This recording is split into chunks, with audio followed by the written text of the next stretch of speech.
Our next question was submitted online from David.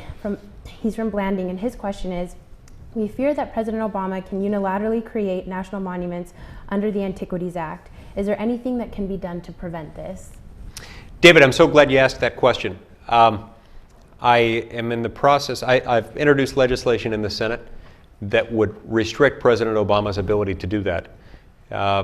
My legislation would say that anytime the president tries to declare or designate a new monument, that monument authority would be temporary only, and that within a defined period of time, no more than 3 years, that would expire unless both Congress and the host state's legislature both approved the action and said, yes, we want this monument, and they both designated it together. Then the president's monument designation would disappear within that period.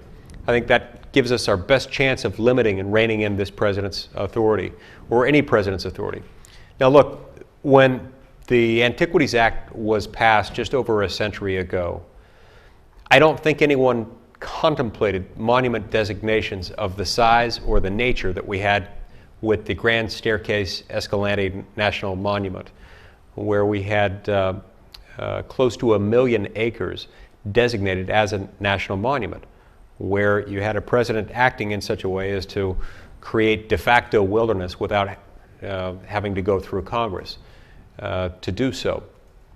I want to do anything and everything I can to discourage this president from creating a national monument without the buy-in of the host state and of the communities that are affected by it. And I also think the people's elected representatives in Congress and in the state legislature need to have a say in this, and that's why I've introduced this legislation.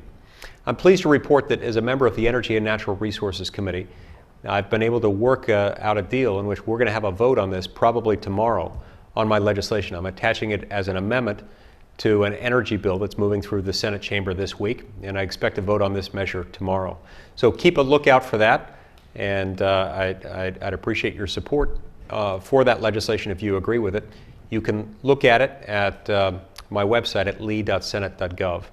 But I just heard from Lisa Murkowski. She's the chair of the Senate Energy and Natural Resources Committee, on which I serve, and she let me know that we will likely be getting a vote on this tomorrow.